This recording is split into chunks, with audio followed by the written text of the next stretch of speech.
been a little while. It's been Yes, it has. And we can only apologise. It was my fault, really, wasn't it?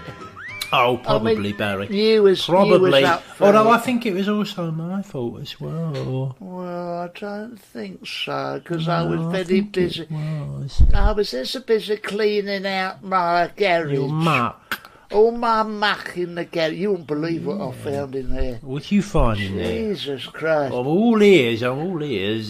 Gas mask from the Second World War. Right. All right. You kept that for your bedroom.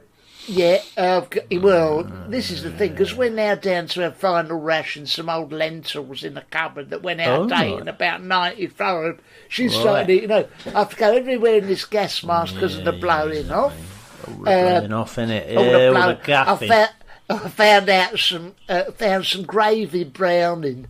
But, I used, in the 50s, when you couldn't get nice silk tights, I used to draw... in the gravy circle, draw the seam with gravy browning, and then I'd get the gravy and rub it all over your face for your camouflage. Yeah, so she was all camouflaged, and she looked lovely. But she did attract the dogs. She stunk of beef, gravy. Beef, beef gravy. I used to smoke gravy when I didn't have any fags. Oh, that was nice, wasn't it? Yeah, and I used to roll them up like that, and then I would roll them up in my paper. Yeah, Make a good solid amount in there. Yeah. And then I'd set fire to it, suck that in, all beef and that. Yeah. Beef fags. It's disgusting, actually. They stank. We used to, when times were hard, stuff we used to put... Cotton wool, oh lovely. Yeah, many a time I'd get hold of... You smoked that? Margaret's, she has the panties with the soaking up, With the gasset message. The gasset, I'd get all that out. Get it all out, roll it up. Dig that out.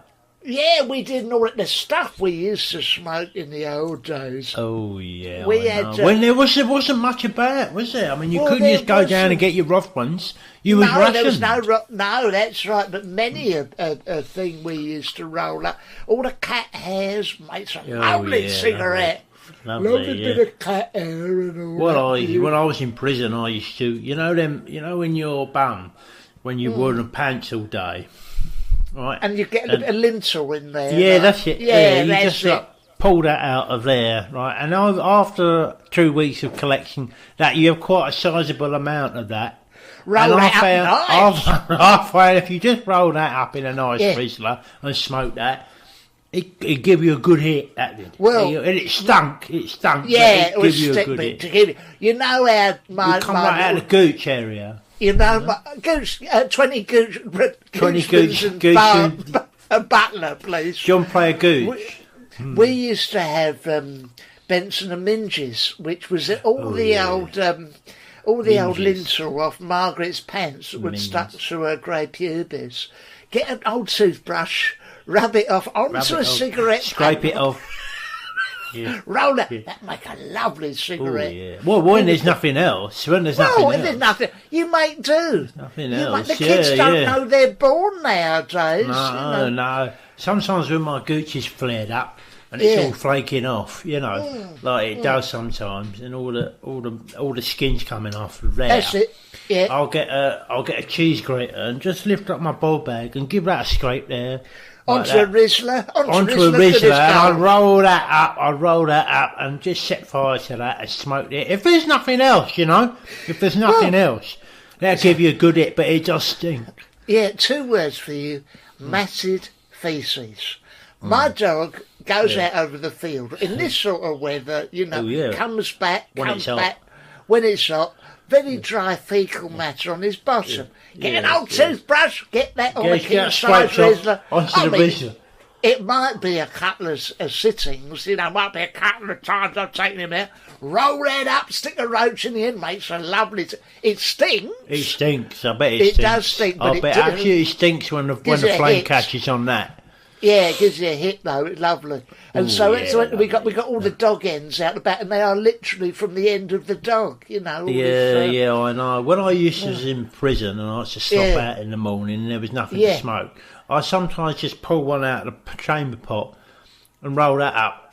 And I tried that once, and it really stunk. It really, I couldn't get the paper around it. Not a satisfying smoke, though. No. I drew the line at that. If I'm honest with you, I thought, no, I don't. On second thoughts, I don't want to smoke this. No, that's when you give up, didn't you? I gave up smoking after that because I thought I can't go through this no more. Well, do you know what? This is the thing. When I went to be hypnotised to stop smoking. Oh yes, you was. He did the lot. He done the lot. I spent all the watch in front of your face. He done all that watch in front of my face. Have your last cigarette, all that sort of stuff. Dude, when you wake up, you will not want a cigarette. Of course, first thing I do, I spark up a Lambert and Butler Gold. It was only well, that's not strictly a cigarette, is it? No. But when I, it took one draw of some cat shit. A cigarette in a king-size rizzer, and I didn't want to touch it no more. I said to Mum, this is beneath my dignity. All right, it's dried out. She'd added some... and it stinks. Right, it stinks. And it's free, but I am not going there no more. But it wasn't that. Alan Carr stopped smoking, and he brought out he used to smoke, though.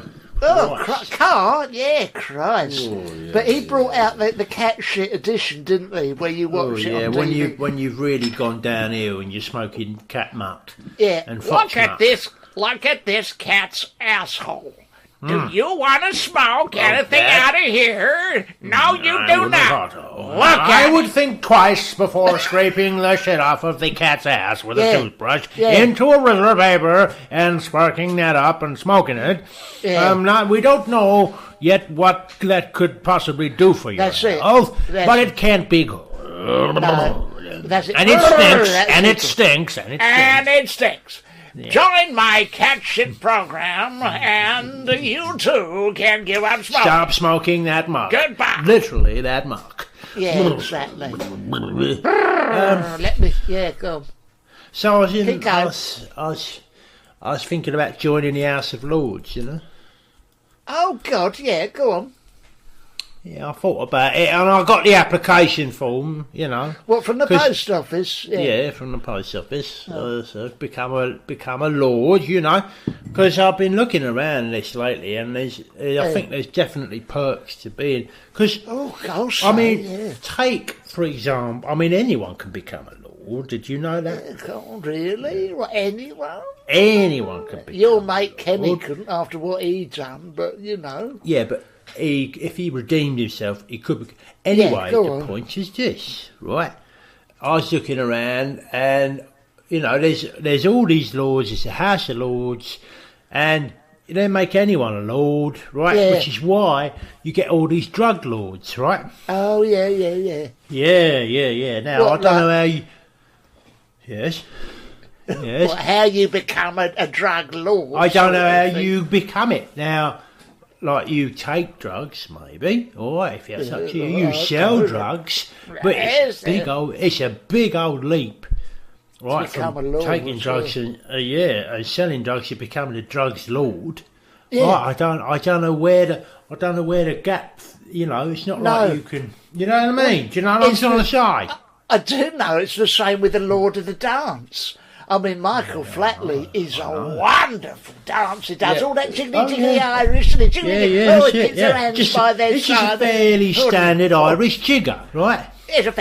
However, somehow he's made the leap, and he's now Lord of the Dance. Yeah. Presumably the Ministry of Dancing, somehow. You know, I don't know. I think he's had to go down the post office, fill something out, send it off, and then they just send back some sort of certificate, right? Yeah. Which is the same as these drug lords, right? I think they apply through the post office. It goes all the way to the top, and they get sent back their coat of arms, and they become a drug lord. You know what I mean? Like Lord Vader.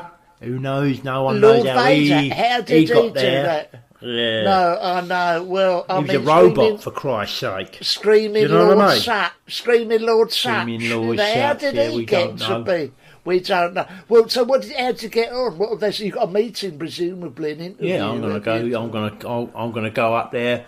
I'm going to have to go up there unannounced, Because I went to the post office and I tried to find a applicable form, and I was thumbing through, like the vinyl, thumbing through P45, NC22, like that. Where's the form to become a lord? And I thought, I can't find the bloody thing. So I'm going to have to go up there and bang on the door and just say, look, I'm offering myself up here as a lord. Can I recommend you don't do what you done last time? Remember when you applied for an OBE? Yes. Yeah. I needed them to know that I was serious.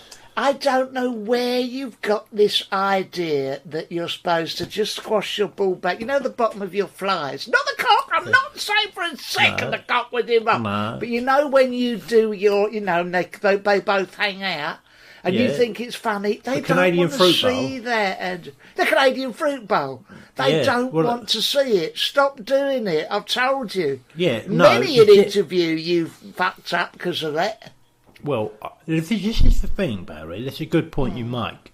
They do want to see it. It just won't get you the thing that you want. Yeah. I said to them when I went up to get the OBE. I says, I'd like an OBE, right? They go, all right, go on, what for? I says, I mean, mucking about, Ladbrokes. I says, eating stuff from London. Most pizzas bought in 1 year from most amount of fags smoked in 1 day. All these, surely these are all categories for OBE. And they went, no, that's not going to do it. Have you done anything of note, in your local community? I says, yeah, I have, yeah. I've licked I was the only one that would lick the railings outside the Greek restaurant, right? And they said, well, that is good that you did that. But that's right. It's not like OBE material. Standard, no. And I says, all right. Would you like to see my Canadian Fruit Bowl? And she went, now you're talking. And they says, well, you got our interest. Okay, cool. Yeah, they got interest. Yeah. I said, all right, have a look at this, I'll check this out. I pulled down my trousers and I pulled down my pants, right? Yeah. And I turned my back on them so they couldn't see what I was doing. That's right? it. I just spread my legs wide a bit and just pulled my northern balls through me legs up through my bum. Right, that's it. And I turned round and says, "Look at me, I'm a lady. Look at me, I'm a lady." That's it. Like that. And they both give me somebody interested, very interested in that. They're very interested in that. And they says, "Thank you, Mr. Epiphany. We'll be in touch." And then they sent me a letter, which I've got here. There, isn't it? Yeah, this is the letter they sent. Dear Mr. Epiphany, thank you for coming to our offices. In the centre of town to ask about your OBE. Whilst it was nice to hear about you licking the railings outside the Greek restaurant and you smoked the most amount of fags and bought the most amount of pies, it was your Canadian Fruit Bowl that really stole the show. Swung it, yeah. The way you pulled your balls and penis through your legs and turned around to show off like you had a minge was really fucking great. Was that Priti Patel? She's written this. Yeah. Right? She says, sadly though, we've looked through all the data and crunched the numbers, and it doesn't match up to any OBE stuff. So unfortunately, you'll have to come back to the office next year to show us your tits. All the best, Priti Patel. Well, it's interesting. I was disgusted. Yeah, disgusting. I had the same thing. Remember the Nobel Peace Prize? And it was that year that Nelson Mandela and F.W. de Klerk won it jointly. Oh yeah, jointly. Your ass was thrown in the mix. Yeah. I've gone down the post office. Dear Sir, stroke Madam, I would like to apply for the Nobel Peace Prize. Right. Among my many credits have Did you go up the office? I went up to the office. I've filled in the form, went to the post office. I've gone renewing passport, HGV licence, sending first class overseas, Commonwealth, etc. Nowhere can I find the application form for the Nobel Peace Prize. This is my point to you. I said, I said, look, my credentials are second to none. I'm not even going to discuss. I put a new saddle on my grandson's bike many years ago. No problem with it. I've done that. I've cleared out all my garage. And all this stuff is unsung, by the way. Oh, it's unsung. I'm not making someone dance. You haven't like gone, I'll fix it, none of that. Right. It's all unsung. It's completely unsung sushi, the whole lot. So I filled it in and I can't find it. Anyway, I've got a piece of paper, a standard piece of paper. So I've written in, just listed some of my credentials. All the things you've done. Smoking cigarettes, which involved my Margaret's gusset right, scrapes. Clearing out the garage, right? Yeah. Said hello to neighbour who I don't like. Oh, well, that's... all the stuff, sacrifices, unsung. Yeah, that's it, isn't it? Unsung stuff. They've been obliged to take me in there. They brought the Swedish ambassador over who makes a decision on these things. Mr. Nobel, I assume his name is. Right. Did you have to present yourself in person? I did. I went in person. That's standard. I had to present myself in person. I've gone there and he's gone, well, this is all commendable stuff. You're a pillar of the community, but I don't think clearing out your garage or putting a new bike saddle for your grandson is really powerful. I said, saying hello to a fucking neighbour I don't know.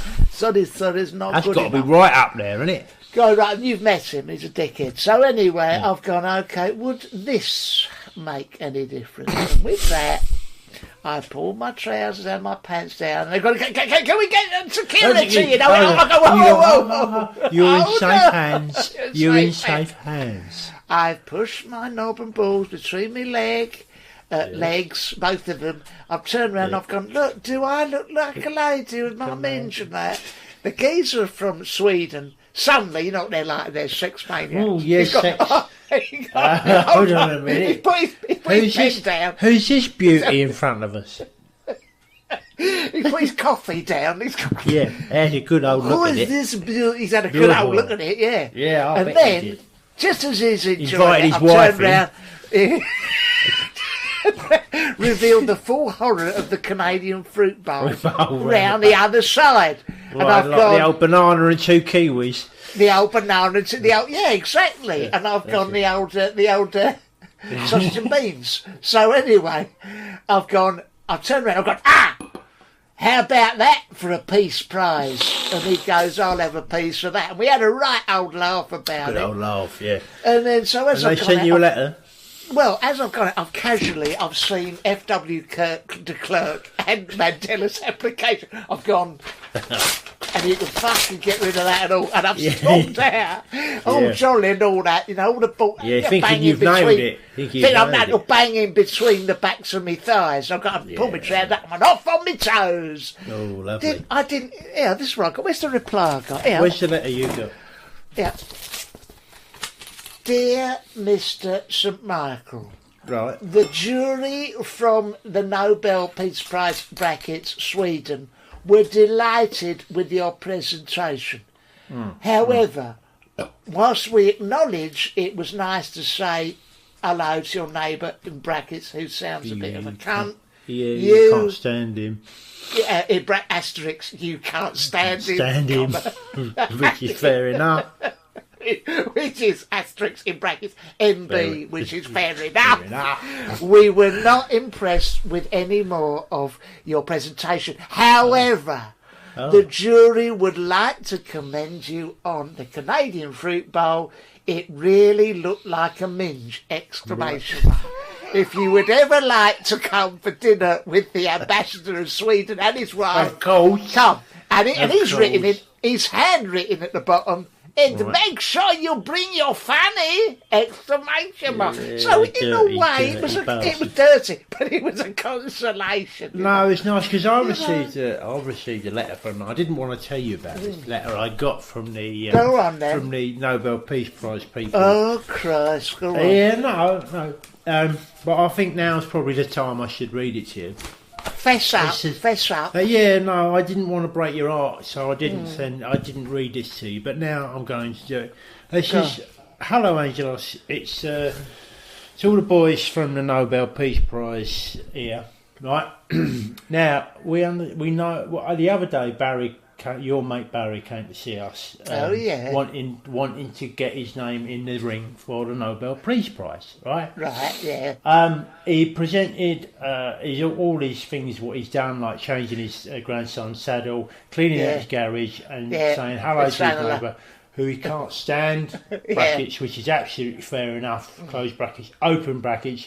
We've all got twats like that, we've got to live with close brackets. You can't, right? Very magnanimous of them. Absolutely fair enough, right? Yeah. Then he's gone, he'd done his Canadian fruit bowl for us, which was excellent. He pulled his knob right through his legs, and his balls right through his legs, and he did have a mint, and it really, really did look. It really, really did look like a minge.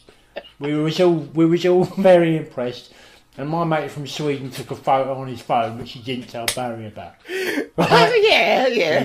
Right. Anyway, cheeky. And he says, the problem is this: as good as Barry's Canadian fruit bowl was, the problem is what? The problem is this, right? Yeah. As good as it was, his Canadian fruit bowl. Yeah. 10 minutes later, Nelson Mandela came in, and you should have seen this, right? He pulled his knob right through his legs, balls right through his legs, typical. And he's right ahead of the curve here. He'd shaved all his pubes off, right? So he really did look like a bird. Bollocks. So, and then in came F.W. de Klerk, and they'd obviously been talking because he's done the same thing. Oh, right? Christ. Yeah. So, although in any other year Barry would have got the nod, right? Because of his fruit bowl. But when you're up against like master strategists like Mandela and de Klerk, who are obviously in cahoots with each other, then there's not much you can do about it, is there? Anyway, all the best for the future, and we hope to see you soon. Oh, bye from the Nobel Peace Prize people. So that was nice, wasn't it? But I didn't want to. I didn't want to. All right. If I'd been in Robben Island for over 25 years, you would have been able to perfect your Canadian fruit bowl. Of course, he'd had all the time in the world to do that, sitting there. And don't tell me F.W. de Klerk wasn't sending him little hints, little razors, just to fashion his pubis. You know, fucking hell.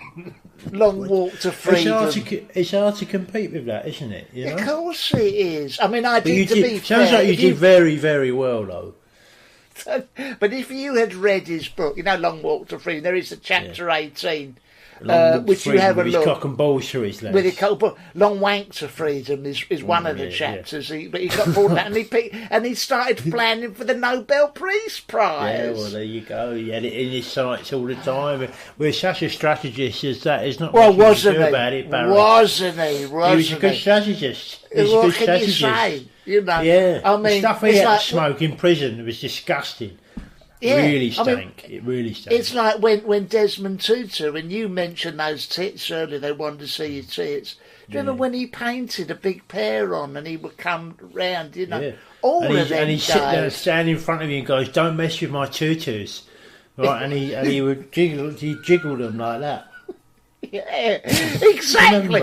Now, tell me this: what have you been doing? Which I thought was weird, actually. Yeah, it was weird. But look, I thought it was very strange. Very strange. Well, John Centennial is like that as well, isn't he? The Archbishop of York, isn't he? He really is. Yeah. This Easter of all time. He's always tits on his chest at Easter and then I wish he wouldn't do that. I mean, the dignity... My humps, my Catholic lady humps. I mean, the dignity of the Church of England at this time of year. But no, what I'm going to say, what have you been doing? You've been clearing out your place because you run out of food, didn't you? You've been stuck at home. I got isolated, didn't I? Oh, bloody hell. I got isolated, I got locked in, and the only thing I had lying around was me dirty mags. Oh, right, okay. There's a lot of them. Yeah. But I was locked in for a couple of weeks, and I'm not ashamed to say that the only food source was my old copies of Razzle and some page 3s of The Sun, and Eskel, really wise. Right. And you'd be surprised, but Sam Fox's tits got me through about 3 or 4 days, just Meals, munching down on them. Yeah. Lovely. Really filled me up. Lovely. Well, Linda Lusardi's bits and bobs, Yeah. Munching down on them, very tasty. Well, that 80s paper was different, Yeah, it was more ecologically unsound, isn't it? It was all sort of stuff in it. It would fill a gap, though, wouldn't it? Oh, yeah, well, it would, because it's very chemical-y. I went through a phase of Margaret was always doing me dinner and always telling me off of what I was eating, I had to pretend I wanted all her health. But so she'd say, "What do you want tonight?" And I say, "Can I just have a couple of Linda Lusardi's knockers, please?" Sorry, just some salad, please. Just salad. She goes, "Did you say something about porno food?" No. She said, "Barry, you've got to eat more wisely, don't you know? Grow up a bit." I've been munching on tits for 2 weeks. Very wise. I lost quite a lot of weight as well. Did you? A lot of nutrients in it. Yeah. And I bet. When it come out the other end, it was all pieced together wrong. So I'd have Linda Lusardi's head, Sam Fox's knockers, right, and then Lindsay Dawn Mackenzie's bottom bit. Lovely. And when you've got nothing to do, I sort of piecing it all together on the floor, making a beautiful collage. Yeah. Beautiful.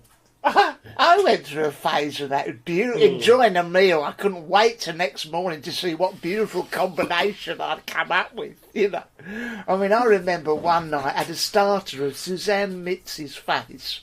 Right, and then for main course, Margaret's. I mean, the days when she used to let me eat what I wanted. I said, "Could I have Theresa May, not the Prime Minister, the soft-core porn one from lady. Mayfair and the like? Could I have her knockers, please?" Say, "All right." Yes, okay. And I say, "For pudding." Not too many. I have Lindsay Dawn Mackenzie's bum, please. Anyway, I go to bed. I think I can't wait for the morning to see how it comes out.